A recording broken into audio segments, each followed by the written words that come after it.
when you're looking at other sports like soccer and football or basketball, you very, very, very rarely hear a commentator say, "Oh my God, that guy scored such a good touchdown. He must have had a great breakfast." You never really hear that. But when fighters, when they weigh in, or if I take a UFC champion to the stage, yeah, there's a lot of people looking at them, but there's millions of people also looking to their left and seeing me next to them. So there's a lot of pressure and there's no room for error. If you get it wrong, just 100 grams, they miss weight and you haven't done your job right.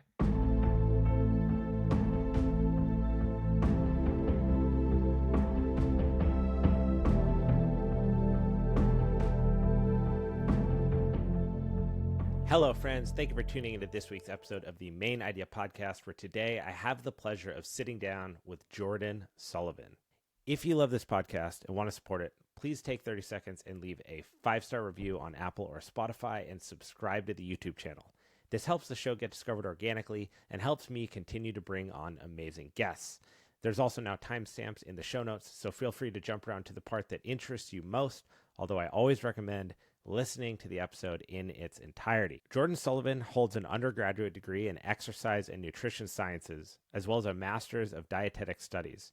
He is the founder of the Dietitian, an elite-level sports nutrition consulting company responsible for the nutrition plans and weight cut oversight for some of the world's most competitive mixed martial arts fighters, Olympians, and top CEOs. Unfortunately, we were a little tight for time, so we fit as much as we possibly could into this very rich and dense hour.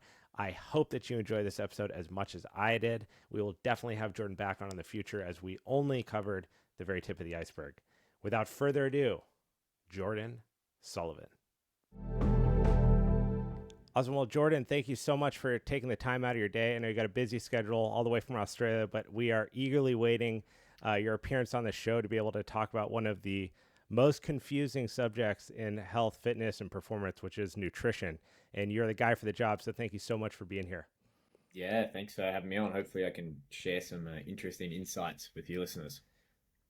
So I guess that's a great place to start is what positions you as someone who is a voice in this part of our industry? What have your experiences been that really put you in a place where you are able to work alongside some of the most competitive, most dynamic athletes in the world and guide them through this process?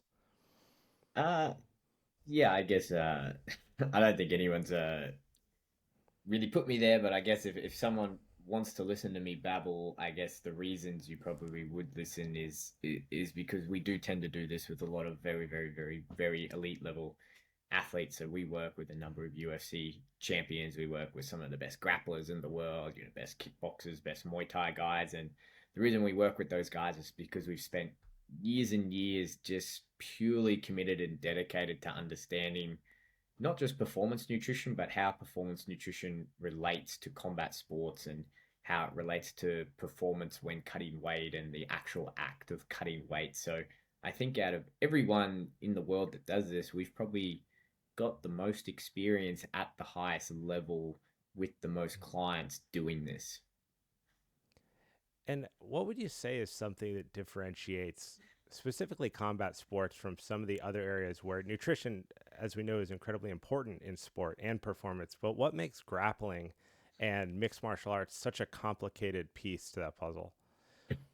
Yeah, I think the cutting weight aspect definitely adds a huge spanner to the works that a lot of people don't really, one, they don't understand what it is, and two, they don't understand how to navigate it safely. So when you go through a traditional university pathway, you don't get taught about weight cutting. And then once you do see that world, and if you've experienced it yourself, you understand just how wild it is. And it's a crazy concept that these guys, fighters, they train 2 3 times a day and they're training these high intensity sessions and burning themselves into the ground, and they have to balance that with fueling that training, but also losing sometimes extremely substantial amounts of weight. They can be losing up to a kilo to 2 kilos per week. And then in the days leading up to a fight or competition, they can be losing anywhere from 3 to 12% of their body weight by just manipulating fluids. It's a very, very, very complex system. And unlike many, many other areas of nutrition,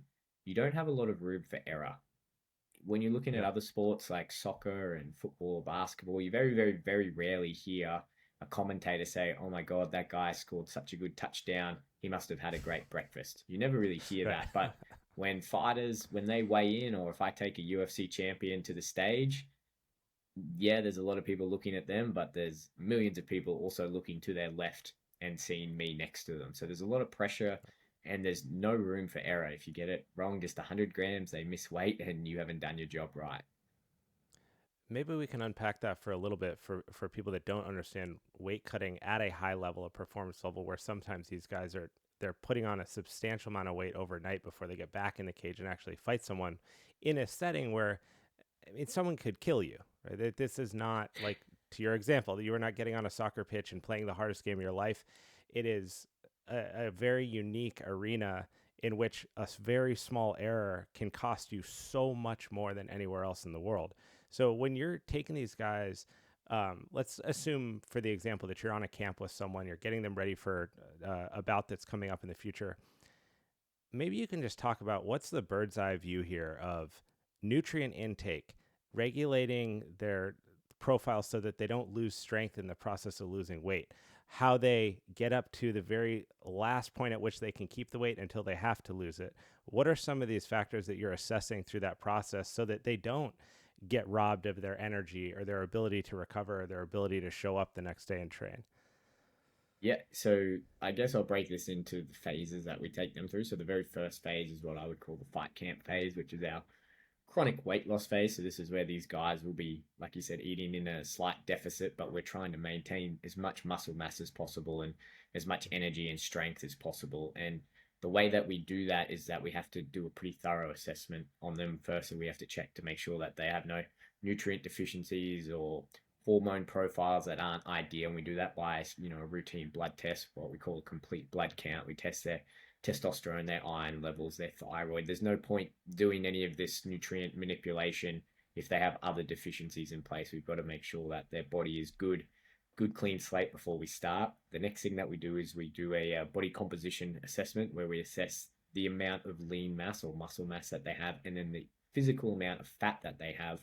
And what that does is that helps us calculate how much fat we can physically take off them in the time frame that we have so that we can keep their body from not being undernourished, but not going into too dangerously low levels of body fat either. And then once we have that information, we can cross-reference our nutrient information, so the macronutrients that we want to feed them.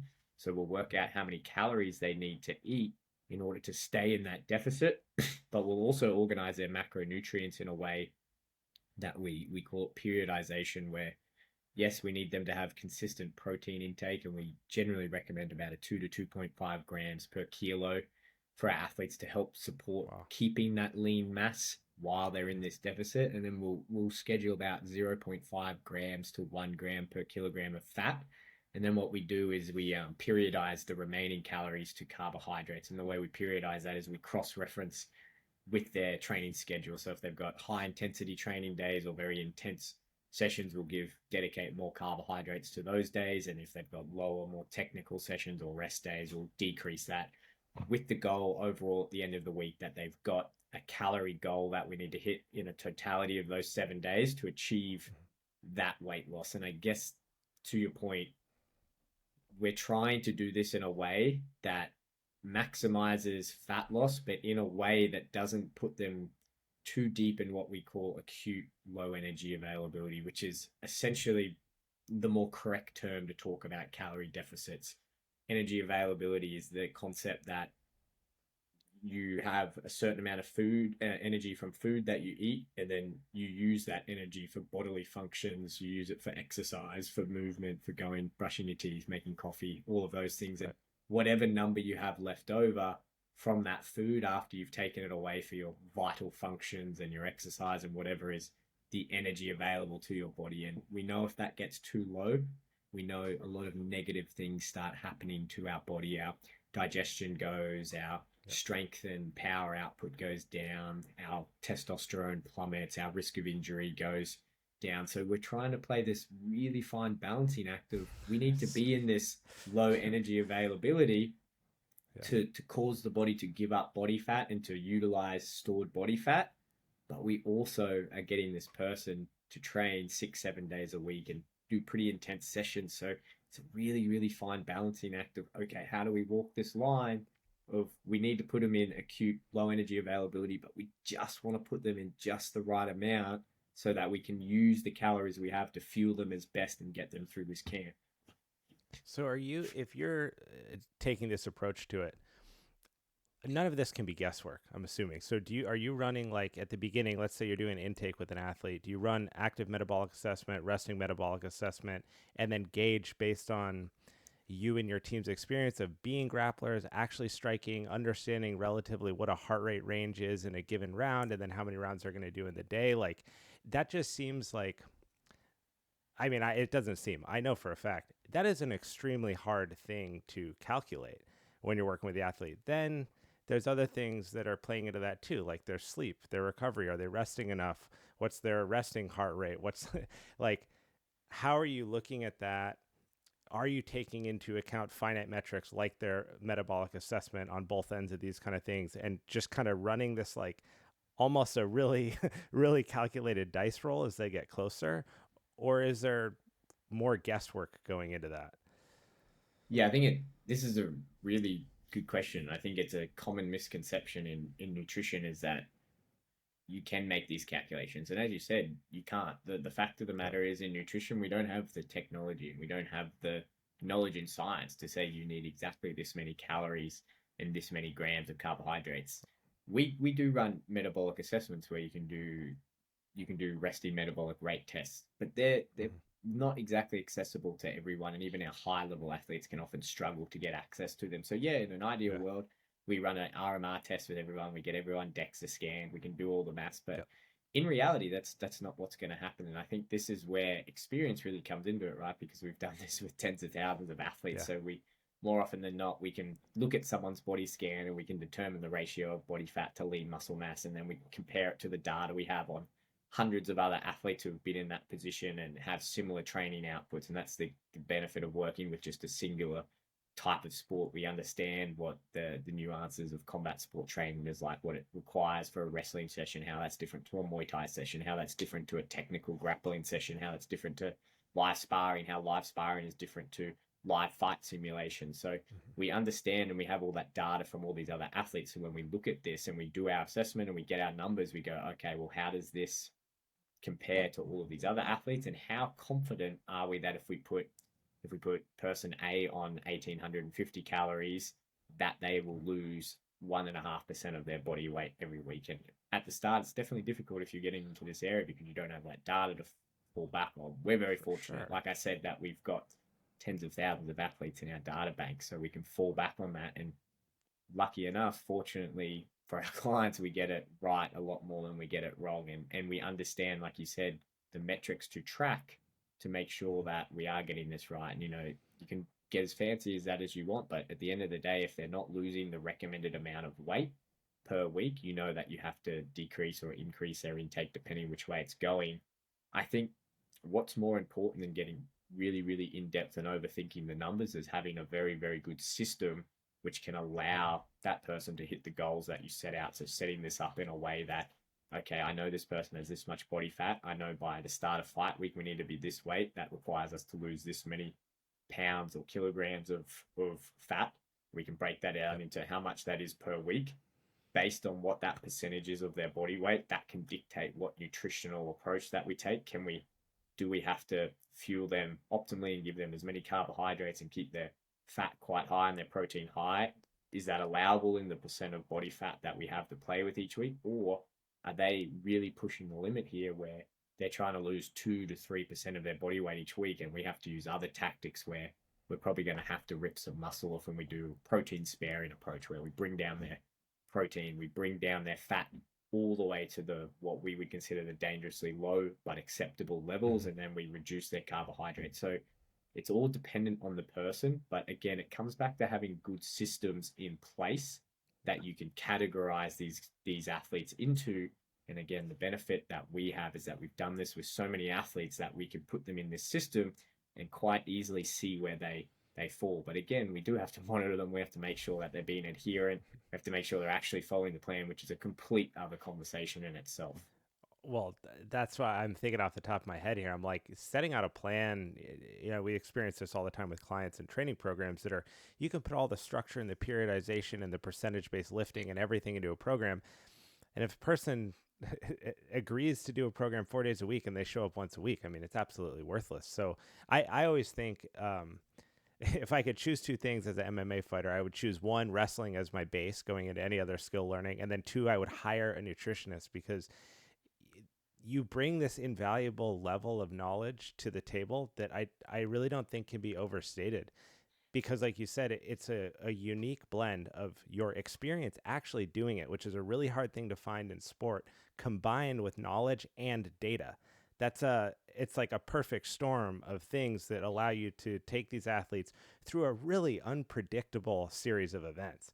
I mean, you, even on the very, very base level, as a hobbyist, you can go in and slap hands with your partner and assume to train 50%. And all of a sudden you both wind up training 110% and you're in a scrap for 5 minutes. And that's, you came with a busted knee and that wasn't your goal. I can only imagine that catapults into insanity when you got guys that, one, their livelihood depends on it, and two, they're trying to fight for it, be the best in the whole world. When you had mentioned a little bit these different things, right? Like maybe you're going in for wrestling, maybe it's technical sparring, maybe it's positional sparring, it's fight simulation. How do you calculate demands based on those different types of training, despite, like, outside of just the fact that you've done this before? Because they're very different. Just energetically, each one of those produces a very different demand neurologically, but also physiologically on the individual. So how closely are you managing those different types of output in their week with their nutritional demands? Yeah, it's a interesting question, and I'll give you, I guess, the mature response that I've developed over years and years and years of doing this. If you would have asked me that 4 years ago, I would have said to you, we would be doing exercise testing on these guys, which we do. We send them to a lab and we do exercise testing, and we get their heart rate zones, and we get their theoretical anaerobic threshold one, anaerobic threshold two. We get their aerobic threshold. We see all that. And I would have a whole spreadsheet where I would be tracking their heart rate, and I'd be getting every session, see where they're at. And I would try to correlate, okay, how much carbohydrates were burnt here, how much fat. Knowing what I know now and doing this for years and years and years, I think that's a little overkill. And two, I don't know how productive it is to do that, because Mm. athletes, especially when you're doing these type of sessions, is that unless you've, for the majority of athletes at a gym, you're probably not periodizing your sessions the way you think you are. Like a lot of Mm. especially hobbyists and recreational athletes, you probably only have one gear, and that's not by fault of you. You just probably Yeah. haven't been trained by a strength and conditioning coach properly and gone through, and taught what high end anaerobic training actually is like compared to It's all low and hit, slow. right? It's all Yeah, hit. yeah, exactly. Like you said, like Yeah. the white belts who go into the gym and like fist pump and go, they have one gear, and Yeah. most people will keep that for a long time, and they'll do that no matter what session. I think Right. when you get to the really elite guys, and the game becomes, and you would know this, when it becomes managing training load and recovery and making sure you're not breaking these Totally. guys' body, it becomes more important. And yeah, Mhm. a wrestling session is going to be different to a Muay Thai session, but I feel like if you've got smart athletes, their output is probably going to be a bit similar. If you say to someone, go really hard on the pads in Muay Thai, they're probably going to go similarly as hard as what they would do in a wrestling session. And this is definitely Interesting. what we found when we went through the data, and I went through all of that and I collected. I can't describe to you how many hours of my life I lost in these spreadsheets tracking all of this to come to the conclusion that a lot of these sessions aren't as different as what I theorized. Is that a wrestling session isn't that much different to a top end striking session or a sparring session. The two factors that I found, which I probably already knew before going into that, was the duration and the Yep. intensity, purely from a easy, moderate, hard standpoint. Right. If it was considered hard and it was for an hour, you can pretty much be guaranteed that that doesn't matter if it's a wrestling or a Muay Thai session, they're probably going to be outputting the same amount. Whereas if they're Yeah. doing a technical light sparring session, it doesn't matter if they're doing technical grappling or if they're doing technical striking. If it's for about the same time, the energy output's probably going to be similar. And unless you can put these guys in a gas chamber, which you can't Yep. because they live in the real world, there's no way to really, Right. really figure that out. You can get very good estimates, and I did it. Again, I lost hours and hours of my life to these stupid spreadsheets. And the result that I came was that I'm glad I did it, and I'm glad I saw this because now I know that that's probably not necessary. And that's coming from someone where we need to be pretty dialed in with this. If this athlete has the knowledge and the self-awareness that this is a really hard session and this is a really short session that's not so hard, and you can have that open, honest communication, go in and actually watch them spar, or better yet, get on the mats and train with them so you can experience yourself, you'll get a pretty good understanding. And I guess I'll come relating this back to fueling. When you think of how you fuel that different session, when it comes to, say, carbohydrates and how your body does that, carbohydrates are this weird thing where it's an absolute figure, not so much a relative. So when I say that is that if you and I'll have different projected protein intakes, where 2.5 grams per kilogram is going to be a different number for me as it is for you because we weigh something different. When it comes to carbohydrates, for training purposes, that doesn't seem to be the case. It's an absolute value between 30 and 120 grams, dependent on how well your gut is trained and how many transporters you have trained into your gut to take that up. So it doesn't matter if you're 50 kilograms or if you're 100 kilograms, your gut can probably only take 30 to 120 grams. So whether I'm And you're fueling, getting you're getting those estimations. This is based on their blood work, based on, no, that's based on or you what just we mean know. in No, general? that's what we know to be true based on our studies of multiple carbohydrate transporters assessing small Hmm. intestine by doing this and years of research in the lab. There's years of literature discussing this in other sports, say endurance sports and other team sports. It's very well established that 30 to 120 grams per carbohydrate per hour seems to be the amount that our gut can tolerate, and you can slide that scale up based on how you train someone's gut. So if you come to me and I say, okay, I've got a wrestling session or I've got a Muay Thai session. How do I feel this differently? My mind doesn't go, okay, what's the exact carbohydrate output of those sessions? I go, where is your gut at and how much can I get for your gut for how well it's been trained? And have we trained it to take in 90 grams per hour, or have we only trained it to take in 30 grams per hour? And that's going to dictate the difference between how we fuel. And then, okay, you're doing this wrestling session for an hour and then you're going into a Muay Thai session for another hour. That's 2 hours total, the duration, like I spoke about earlier. So now I know that I need to get 60 grams times 120 grams of a particular type of carbohydrate in your system for those two.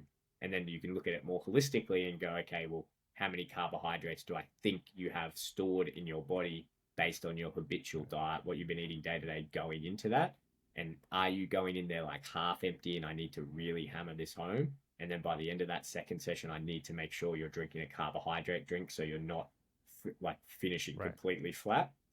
That's more how you would go about fueling them. And I think it's a very Disneyland glorified, I think, picture that you can do all this exercise testing, do all these things. And again, I lost hours of my life doing this and trying to figure this out to arrive at the conclusion that it's probably not necessary. And we've run with the system that I've just described and had huge success with all of our clients by doing it that way. Well, I think the silver lining to that is that that's actually more applicable to the general public.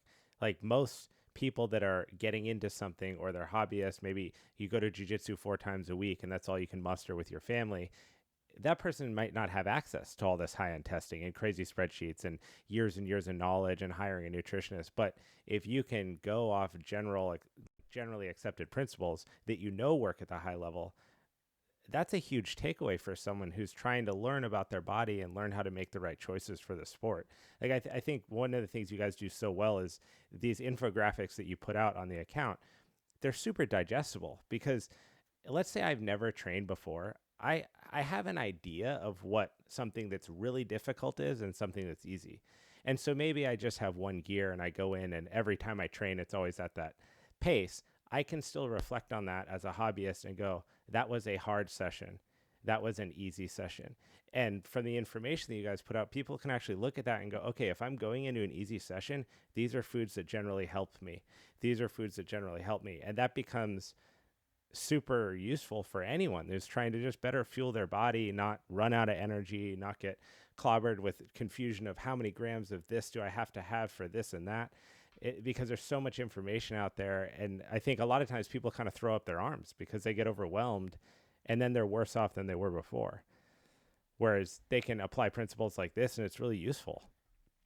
Yeah, absolutely. And I think it's far more practical Mm-hmm. to take someone through that process as well. Because again, if you're thinking about how to fuel training, the two most important principles are intensity and time. So even if you've got that one gear and you're just going in and going hammer and tong, going hammer and tong at someone for an hour is going to feel very differently than going at your top gear for 2 hours as it is for Totally. 3 hours. So you can take that principle of going, hey, I heard Geordie say that I need between 30 and 60 grams of carbohydrates per hour. So I'm going to make sure right before that first session, I've got 2 hours of training. So I'm going to have 30 grams. I'm going to have an English muffin with some honey on there. And then I'm going Yeah. to go into that session. And then when I'm in that session before my second one, I'm going to have a sports drink with me that has about 30 grams of carbohydrates and make sure I drink that before I start this second hour or during my second hour. So I've got these carbohydrates. It's a very easy system. And the best thing about it is that it works. You can get really into it and you can refine that and you can do multiple different types of carbohydrates. But at its most fundamental level, it's a really, really powerful thing. And a lot of people don't do it. And if you do it, you're probably going to be at a huge advantage to everyone in your Yeah. gym. Could you explain real quick the kind of what role is a carbohydrate playing in the person's body as they're doing the thing? Because when you go to an academy, if it's not an elite gym, and I don't know, maybe even at an elite gym, you would see this. You see a lot of people walking with energy drinks, monster drinks. They're going to the store. They don't know what to do. They reach for caffeine because they know caffeine, coffee, alertness. I do that in the morning. That's probably going to keep me, energized and ready to go. So what is the role of a carbohydrate? What is the role of an energy drink? Where do they fit, if at all? And what's the difference that people should really be considering when looking at trying to be energized within the session that they're going to go do? Yeah, I'll say this in reference to energy drinks and the caffeine content because that's what people are getting energy drinks for. They're trying to get caffeine. Caffeine doesn't give you energy. It's not a source of energy. So what caffeine does is it blocks the receptors in your brain that tell you that you're tired. So if you block more of the receptors in your brain that tell you you're tired, you're going to feel less and less tired. So it's not an actual source of energy. It just stops your body from feeling tired. So having an energy drink before a training session isn't is misleading. It's not going to give you any energy. Yeah. It's going to just make you feel less tired. That's why you feel more alert after a cup of coffee, but then you have this huge crash once it clears from those receptors and the tired receptors resurface and spring back into action and remind you how tired you really are. The difference between a carbohydrate is that carbohydrates physically break down into what we call adenosine triphosphate, which is ATP, which is the body's energy molecule. That's what our body makes to produce energy in the body. And carbohydrates, when we put them in our mouth and we break them down, go through a whole bunch of chemical reactions to get made into that energy molecule. So it physically gives your body energy, and that energy can feed in to all of the energy pathways. And why we bang on about carbohydrates for, say, combat sports, jiu-jitsu, wrestling, Muay Thai, whatever, is because they're highly glycolytic sports. And what glycolytic means, it describes one of those energy pathways, the glycolysis pathway. And all glycolysis means is just the breakdown of carbohydrates. All that means is the breakdown of carbohydrates. And it's one of our body's most powerful and useful energy systems. So when we eat those carbohydrate foods, our body is breaking them down and it creates that, gets the energy from that food and it puts it in this glycolysis pathway. And that pathway is fueling our energy. So when you're doing any activity that is of a higher intensity, it's fueled by this glycolysis.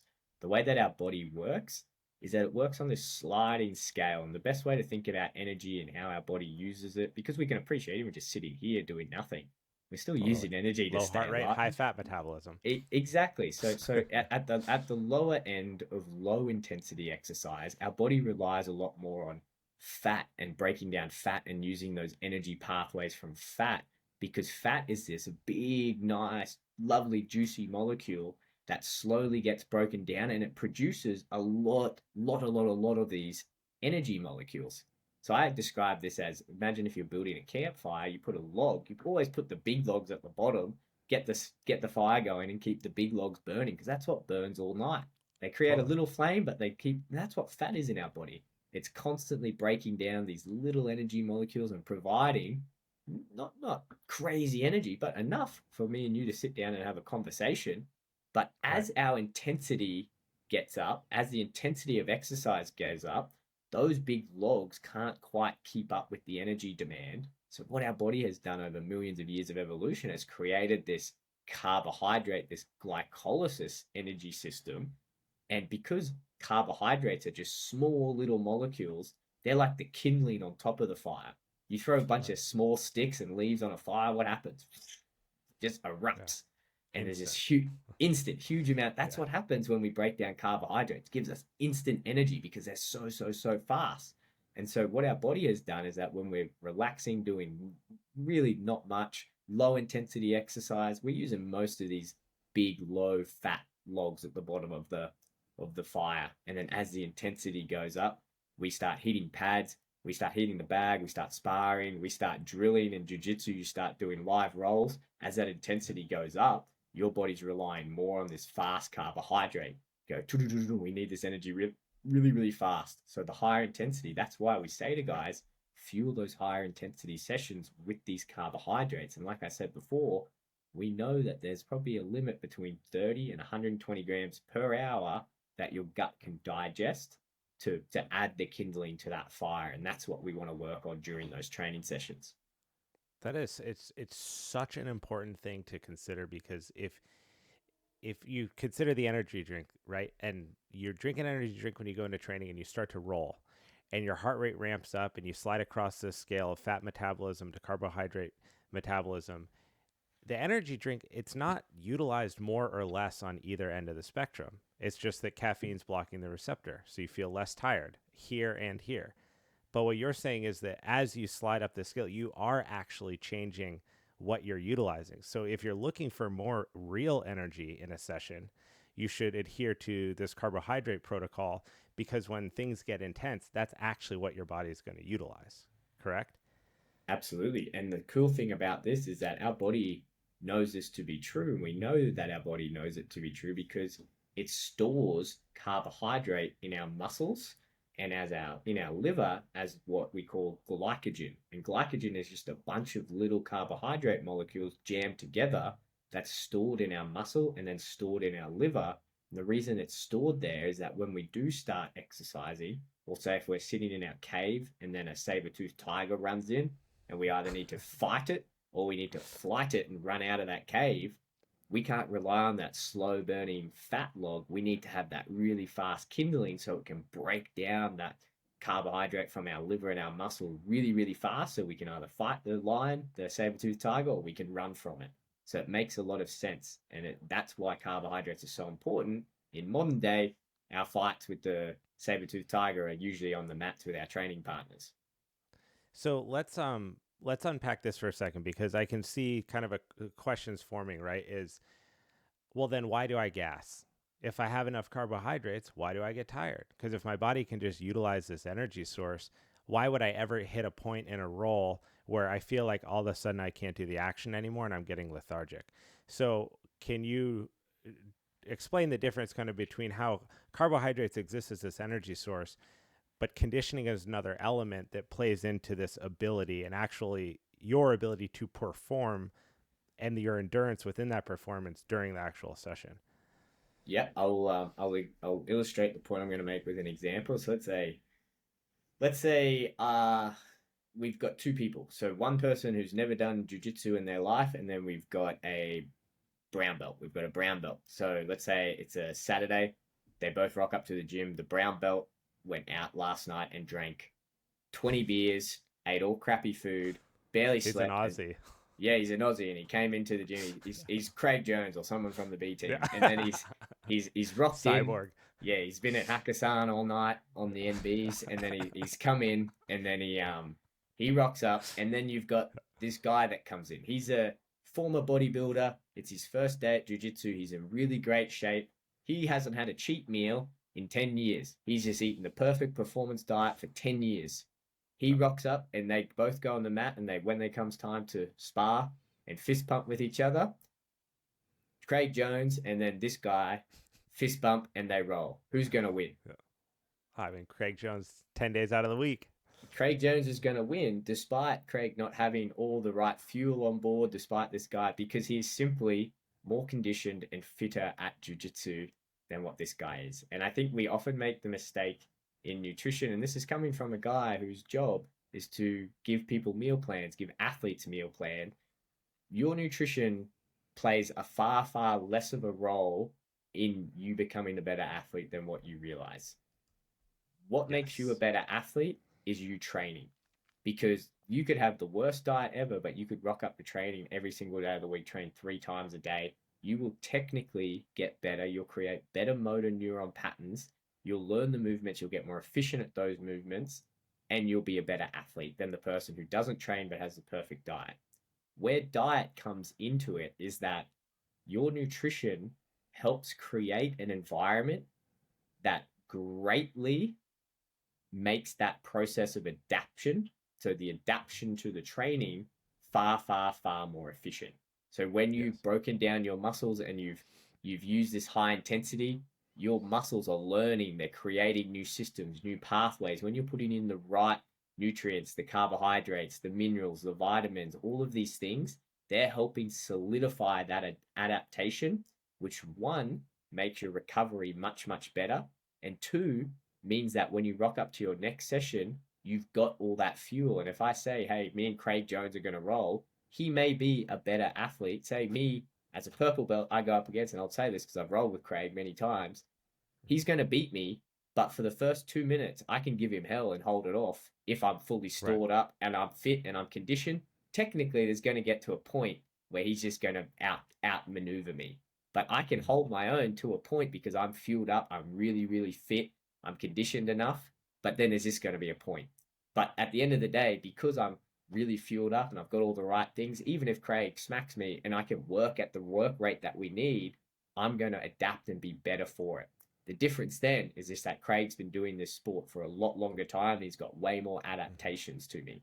So if you're going to take two athletes and none of them, and both of them are white belts, knowing that information I just said, say Craig Jones, a few of his illegitimate children come back into the gym from around the world, and then Craig Jones Jr. 1 comes up and he has a crappy diet and he just goes to Hakkasan every weekend, and then this child, little white belt Craig Jones B, has the perfect diet. They do the exact same training sessions. Craig Jones B is going to end up a way better athlete a lot faster than For Craig sure. Jones A, because he's going to adapt and recover. That's the role of nutrition. That's how nutrition plays into this. So you bring me to one of my most desired to talk about points, and I think it segues perfectly from that, because I listened. You put out a piece of content the other day that was explaining just this. It was the role of training versus the role of nutrition. And despite being a nutritionist and someone who does this at the highest level in the most meaningful moments, you can be transparent about the fact that it's a piece that is important, but training is the thing that will get the job done on the day. People always want to supplement bad training and poor life habits with supplements. There are billions of dollars being made because so and so puts an episode out on a podcast that says you should have creatine. Another person says that you have to have glutamine or your performance is going to suffer, and then you can never perform at your desired output. There's so much information and marketing behind supplements getting to people that they forego the benefits of quality lifestyle habits, sleep, and recovery, and then they try to mask it by adding in all these supplements to their training. So at your level, with the athletes that you deal with, and then maybe you can trickle this down to the hobbyist level, what supplements are valuable? When should someone look to them? And based on what information or data that they have on themselves, when should they use that to make choices around supplementation?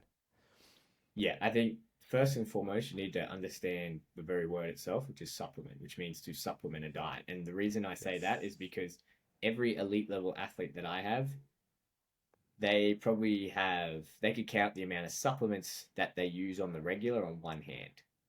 And Yep. I'll explain which ones that they use. So the very first one would be a protein powder that they use. And the reason that they would use a protein powder is because when we're designing these diets, often for athletes, we're giving them quite high protein diets. And you're trying to Yeah, hit the between macros. 2 to 2.5 grams per kilogram, like I said earlier. When you work out the mass for that, for me, a 70-kilo person, that's 140 grams plus of protein. If you Yeah. consider that 100 grams of chicken has about 25 grams of protein, that's quite a lot of chicken you've got to eat over a day to achieve that. Yeah. So instead of me creating a farm and just wiping out half the population of chickens on Earth every day by me eating that, what I can do is supplement my protein intake with a protein supplement 2 or 3 times a day. And then that takes off the burden of me having to eat a billion chickens and do everything else and cook it, prepare it. So protein supplement works very well to supplement that diet. The other thing that they'll all have is a carbohydrate powder. Again, during mid roll, I'm not going to run off the mats mid roll and go out to the food truck out the front of the gym and get an acai bowl and then run Yeah. back in and munch on my acai bowl. You know what I mean? So it's like having I a was quick literally digested, thinking that in my yeah, head. having a quick digestible carbohydrate supplement is going to be very useful for you to sip, or a sports drink in that form Yeah. while you're training is going to be hugely useful.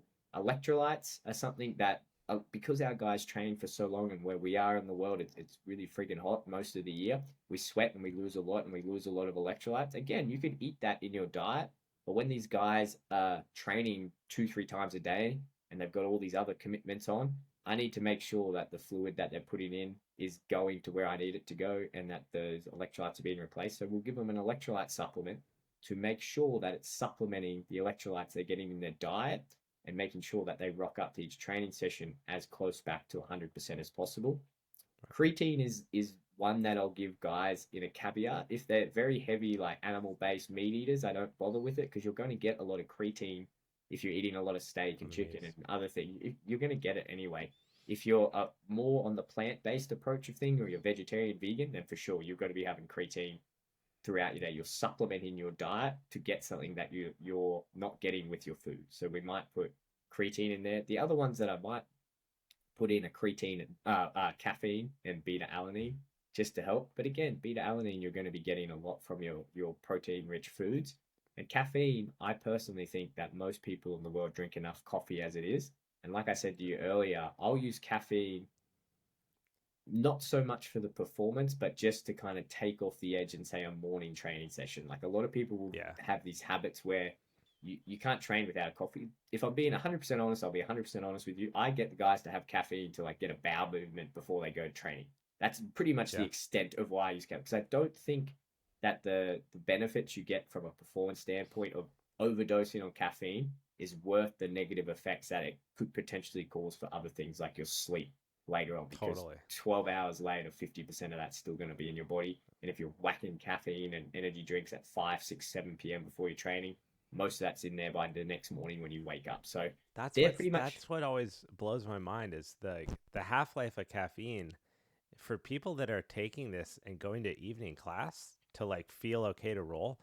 You're throttling your sleep, and then cumulatively you're destroying your recovery, growth hormone production, melatonin secretion, like all the things that matter for an athlete happen when you're asleep, the most important thing. So if you're fucking that up because you're drinking caffeine to go to your 3 p.m. jiu-jitsu class, like nothing, no, there's no like amount of supplementation that you could do that's going to undo the damage that you're doing over the lifespan of like your time training.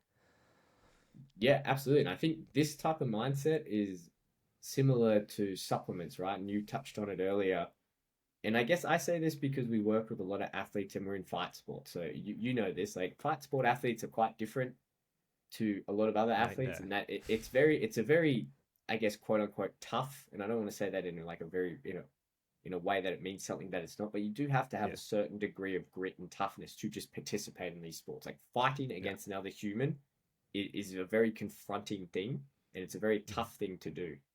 And so the way that I talk to these guys are different. And I'll say to my fighters a lot, and excuse the French, I don't want to sound too bad on your podcast, but Yeah. I'll say to them, stop being a gigantic pussy with all of your supplements. Stop being a gigantic pussy by drinking energy drinks before your training session.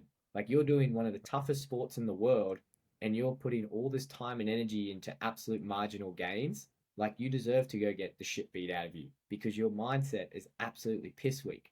If you think that having this caffeine or like taking this pre-workout is going to override the shit night's sleep you had because you weren't diligent and lazy before getting all your things ready so you Yeah. could get 8 hours of sleep, or if you weren't diligent enough to do your ice baths and breathing, so now you're stressed out, or you weren't diligent enough to meal prep your meals so you're eating correct meals leading up your training, and you didn't have the right amount of carbohydrates or protein or fat and whatever else, yeah, you deserve to get the shit kicked out of you because you're a lazy piece of shit. And like that's like the attitude you need to have at the elite level is like, stop being a gigantic pussy and trying to cover up everything, because what works works. And what works are these fundamentals is getting your sleep right, managing your stress, getting a good diet in, having a proper training volume, sticking to that training volume consistently, drinking your water and getting natural sunlight. Everything else, all these supplements and all these little hacks and whatever else that you're going to, maybe little sprinkles on top. Most people are trying to put sprinkles on a cake that they haven't even baked yet. So it's like, Yep. stop being such a gigantic pussy and get all these right, and stop looking for these little shortcuts, because this is the hardest sport in the world. And unless you have that attitude of, I need to get all of this right, you're not going to survive. Go play soccer or something. I mean, imagine in an altercation, right? Like, when was the last time you ever saw a video of an altercation online where two people time out to like slam their energy drink before they get involved?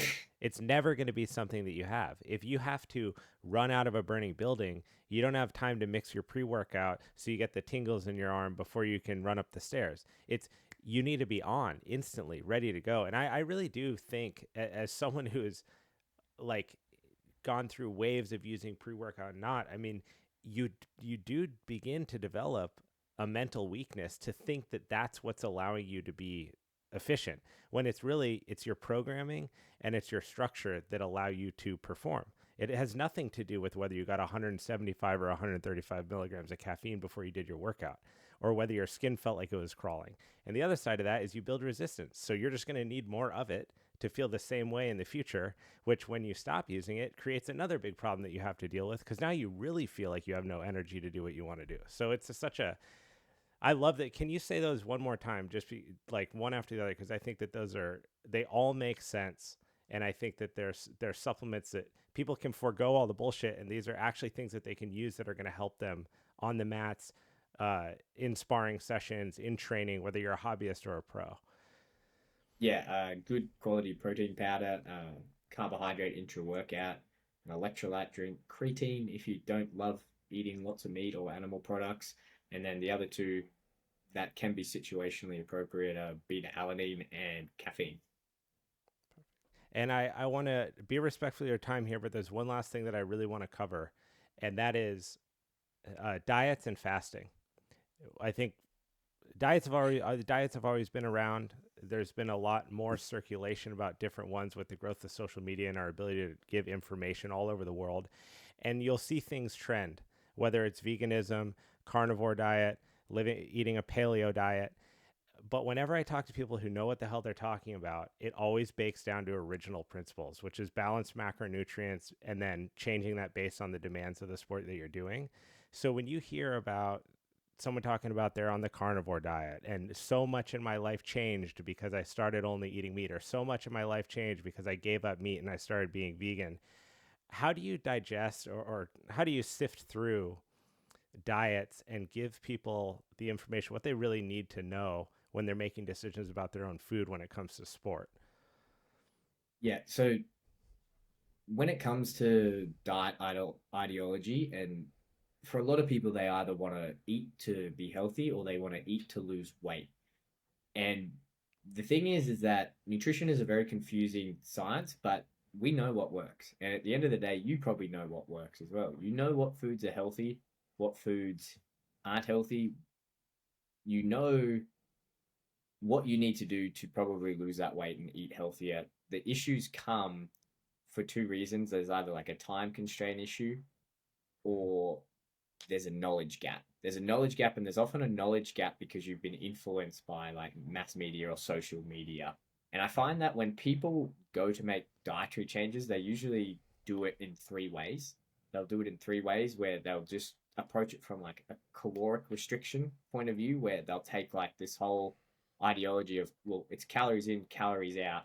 So if I just eat less calories, I'll be better. And then that kind of spawns this whole if it fits your macros ideology, which is like I don't particularly agree with.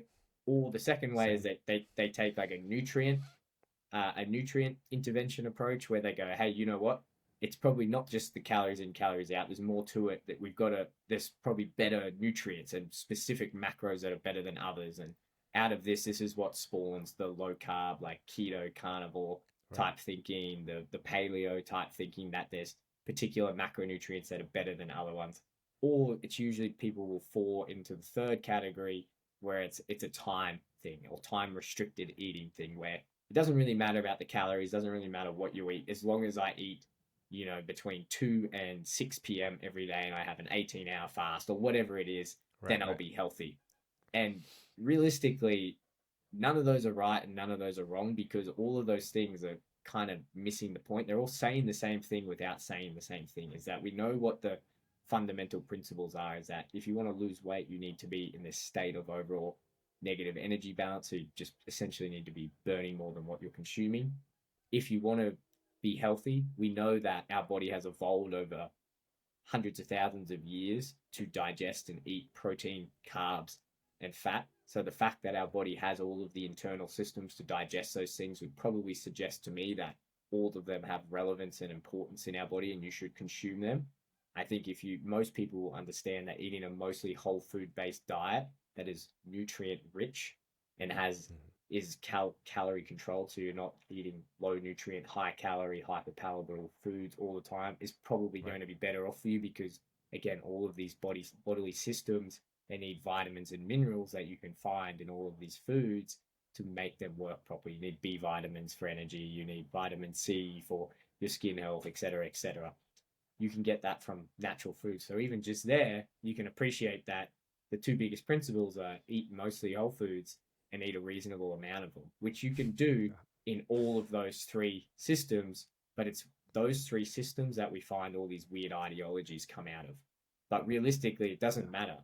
You use those three systems to find how you use these principles of eat mostly whole foods, fuel your body, I guess, if we're talking about sports, fuel your body for the activity that you're doing. If you're going to go run an 8-hour ultra marathon, you need to fuel your body properly. Same as if you're going to go do a 2-hour rolling in the gym for jiu-jitsu, you need to fuel your body properly for that. That's a huge consideration. And then just eat an appropriate amount. And people who don't have a good understanding of nutrition and nutrition knowledge, they don't know how to put that into action. And this Yeah. is when these three ideologies come into place, where it comes, okay, well, if I need to do that, then it's got to be some type of just calories in, calories out. Then I just need to focus on the calories, or I just need to focus on these a specific macronutrient, say fat or whatever, or I need to do time restricted eating. So they complicate what is not a really complicated thing.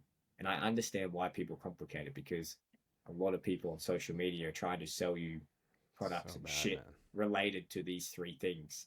And that's why It's they're that. trying to get you. It's that Michael. I think it was Michael Pollan. He said like eat real foods, mostly plants, not too much. It's Yeah. like if you do that and then you kind of cater that to what you're doing athletically or in an activity based view, then you're fine. But you'll hear someone will be like, "Oh my, I switched to the carnivore diet and I lost so much weight. My energy's better." It wasn't the carnivore diet that did that. You got away from these horrendous habits that you had, and you replaced it with consistency and quantity control, and that's why you're experiencing the benefits. So it's easy unfortunately to make a change dietarily and then think that it was the diet, the marketed diet's effect is why you got the benefit, when it really it's you slid closer to everything that you just said, which is these are eating whole foods, not too many of them, and having a balanced approach within them. I'm sure that you field an insane amount of questions about diets and which one's best and should I do this and should I do that. But fortunately, your athletes have you there to keep their heads on straight. Yeah, and even they're not misdirected from it, right? They come to Right. me every week with a new diet. And again, like you Sure. said, those ideologies are formed when someone adheres to those basic principles that we just Yeah. discussed. Eat mostly whole foods, eat just about enough of it, and fuel your training properly. When you do that, it doesn't matter which form of this you take, as long as you're Totally. doing it, it's going to work. But the thing is, people don't love bragging about, hey, I eat mostly whole foods. I I eat normal. Yeah. normal amounts. They love saying, hey, I'm a carnivore, because it food builds Yeah. into their identity, and that's a real thing. There's a whole concept of like food identity, and there's so many other topics, and people really relate to that. And because food quite literally makes up your DNA and parts of your body, that's why you Yeah. feel such an attachment to it. And like, oh my God, I had so much positive experience with this, which it's cool, you did. But Yeah. it's like, that's not the reason. Like you said, it's not the reason why you felt good. You just stopped being a lazy sack crap and you just got all of these ducks lined up. And that's why Yeah. it worked. That's the honest truth of it.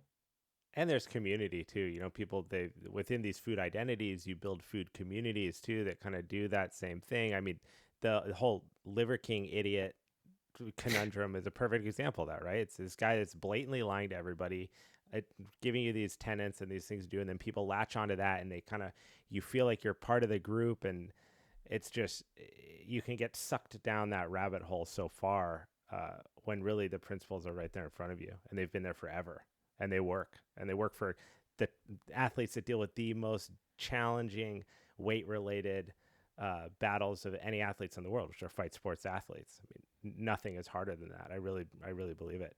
Um, Damn, I could talk to you for hours. This is awesome, Jordan. I really appreciate you taking the time to be here. I feel like we just scratched the tip of the iceberg on a lot of this stuff. There's quite a few avenues to go from here. So would love to have you back on in the future. I know you got to get to your next assessment. So I really appreciate it, man. Thank you so much for taking the time. Yeah, thanks so much for having me on. I'll definitely jump back on in the future for sure. Awesome.